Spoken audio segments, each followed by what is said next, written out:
The New New Zealand is a 2020 book written by Paul Spoonley. This book works as a warning that the changing demographics of New Zealand sets it up for failure if the country continues to base policy on past experience rather than future prospects. New Zealand has an aging population, much like the rest of the Western world. However, there are several key factors that give it a unique approach to the problem. The solution the book proposes is to focus on several key factors to plan for this inevitable future.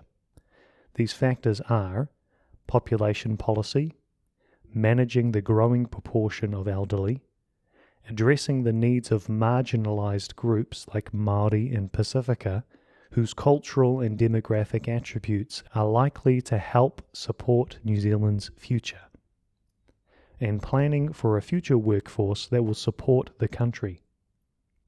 Chapter 1. A Reshaped Society. Spoonley argues that the change in demographics of New Zealand, as well as other high-income countries, will significantly affect the social economic fabric of our societies for the coming decades. Rather than have fear about the coming changes, he encourages us to approach the following decades prepared for what is likely to happen. The fertility rate or birth rate for these countries is historically low, being less than 2 per couple. Our medical technologies have vastly improved over time, which means people are living longer, and this means our countries will have large proportions of the elderly. This also means people have better quality of life in old age, and the reasons for death are changing. Dying of heart disease is reducing, where cancer and mental health-related deaths are rising. Population decline paired with an aging population leads to a smaller workforce supporting the older generation. This drives labour wages further upwards. New Zealand had a larger and more sustained baby boomer period than other countries. It is also of note that aging populations end up saving more money in order to fund their retirement, which may suppress interest-generating rates and consumption. Urbanisation in many countries leads to cities which ends up housing a large proportion of the population. In New Zealand, Auckland houses 20% of the population, and it is predicted to have 40% by 2030. This is partially due to migration from the regions to Auckland and due to immigration. The chapter ends with a reminder that New Zealand has had a period of growth of the working age and a decline in dependence due to low fertility rates. This meant high spending and tax accumulation rates. However, due to the aging population and low replacement of the working age, we are entering an era of low consumption and low tax income. The following chapters discuss some of the contributing issues to the demographic changes that New Zealand is facing. Chapter 2. Understanding Demography. Some of the reasoning used in this book is based on the history of the New Zealand census. The census has been around for over 150 years, and over that time it has had various levels of effective data collection. The census questions and the effectiveness of questioning all residents have ebbed and flowed. However, the information is reasonably reliable.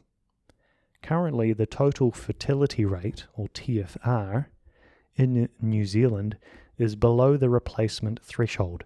It currently sits at 1.8 per couple. This is the first time it has been this low in the history of New Zealand.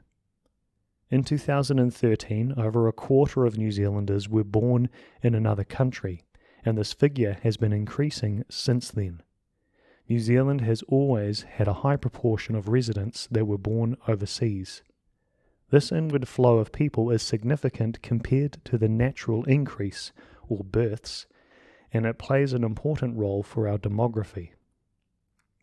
It is predicted by 2048 that 1.4 million New Zealanders will be over 65 years of age. So not only will they be in a large absolute number, but they will also be a large proportion of the population. This has significant impacts on several societal structures, especially when we consider the distribution of the elderly. The past trends have been a flow from the regions into the largest cities, Auckland, Wellington, Tauranga, Hamilton. This is especially so for Auckland. In 2004, it was predicted that New Zealand would reach a population of 5 million by 2050. New Zealand reached 5 million in March 2020.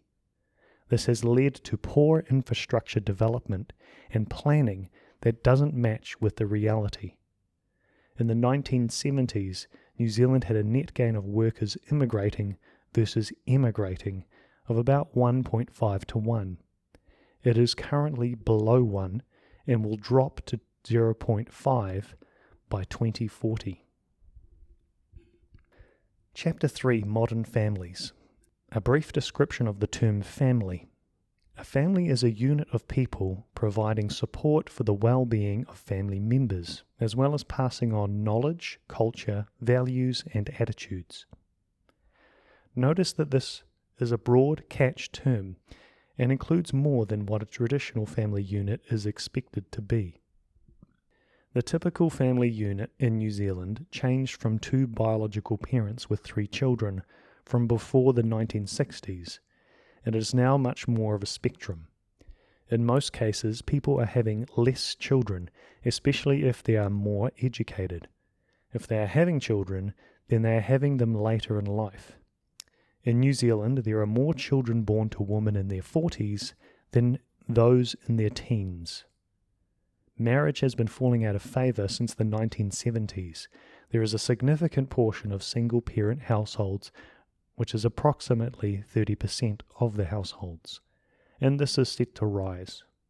Single-parent households are most likely to be living off of benefits. This chapter especially points out that our families are dynamic in composition. This is to say that there are breakups, recombining with other partners, and then doing it again. Not only this, but families with multiple generations are becoming more prevalent in order to support child rearing. The chapter ends by pointing out that technology will play a vital role in assisting with keeping families connected and supporting quality of life, especially into old age. Chapter 4. Where have all the babies gone? It is widely understood that Western families have less children per family compared to the past, and compared to families in developing countries. This is due to several factors. One is educational rates. Often women have to choose between a career and developing a family. There are also financial pressures, urbanization, and cultural shifts. In New Zealand, the Māori and Pacifica communities have higher fertility rates than other New Zealand ethnicities. However, they are on the decline as well. Their TFR is above 2.5, which is above replacement levels. There are cultural factors at play as well.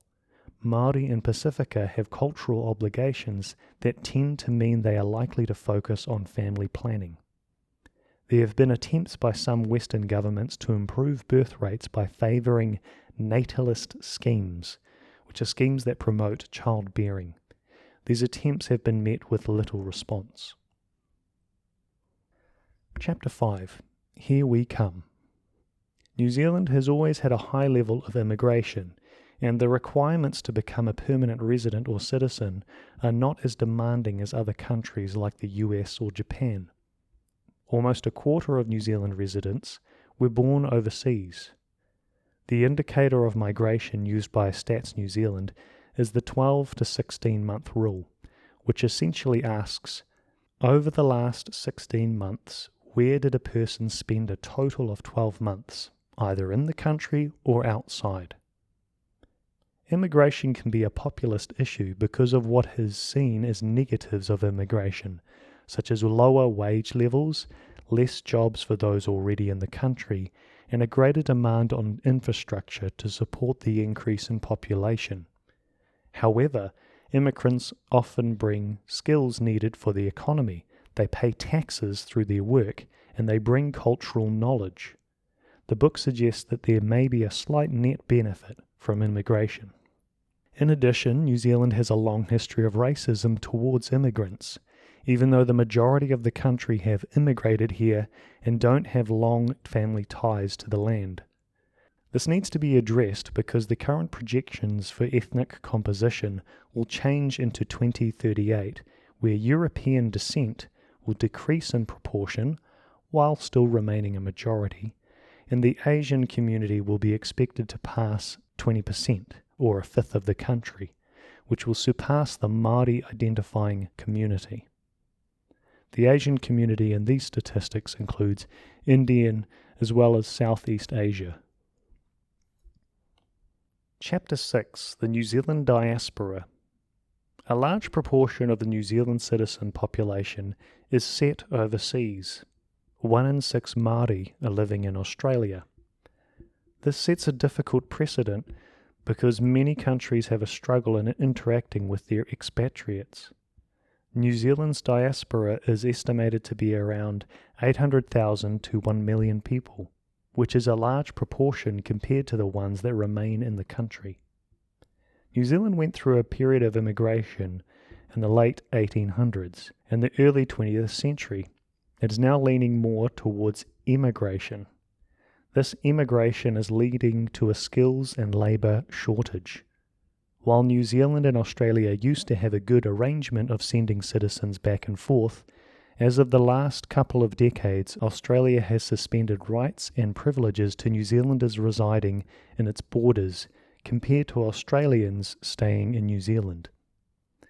KIA, or the Kiwi Expatriate Association, attempts to address the connection needed between expats and New Zealand.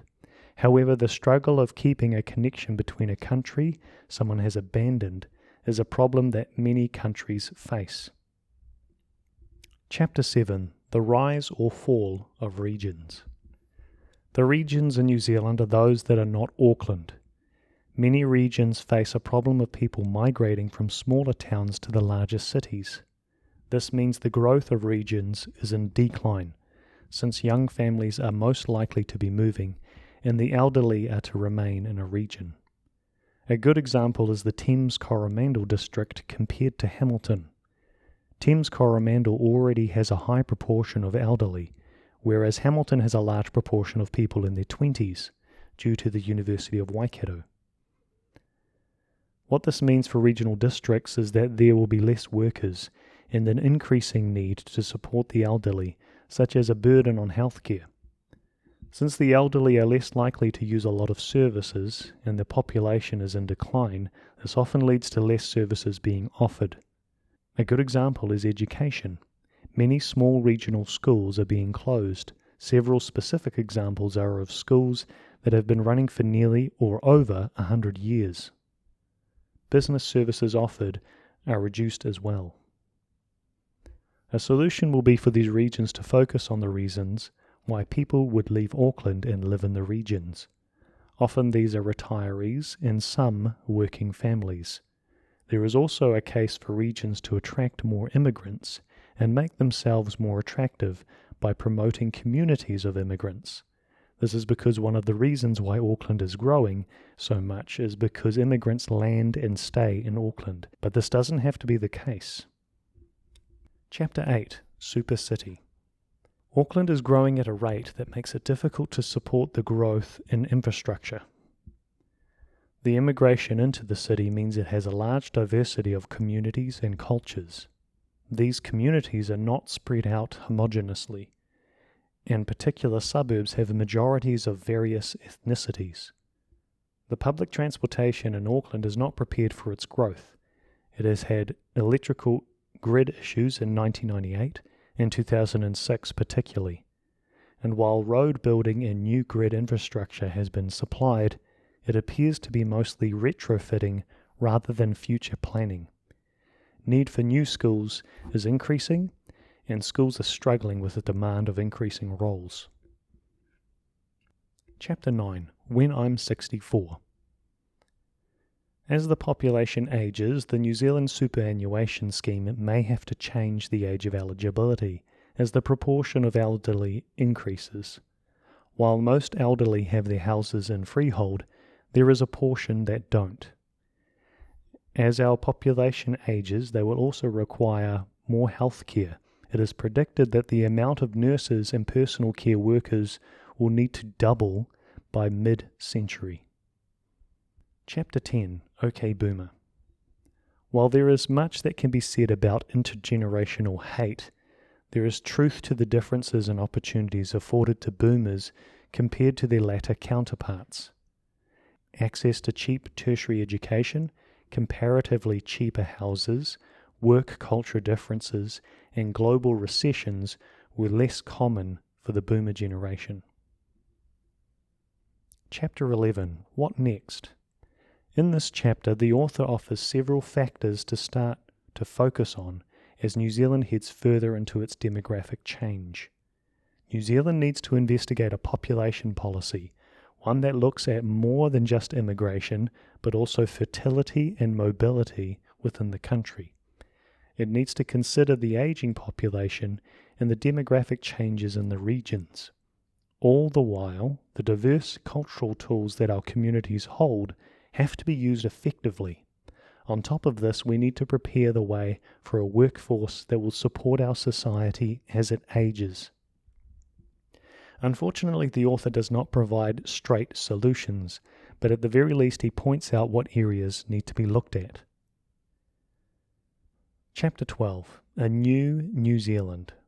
This concluding chapter is set as a reminder of the changing demographic of New Zealand, and points out that our political situation will be something of a concern if it continues as it is. I've enjoyed making this video for myself and for you. If you found this information helpful and want to support my work, you can buy me a coffee. Link in the description. Thank you for listening.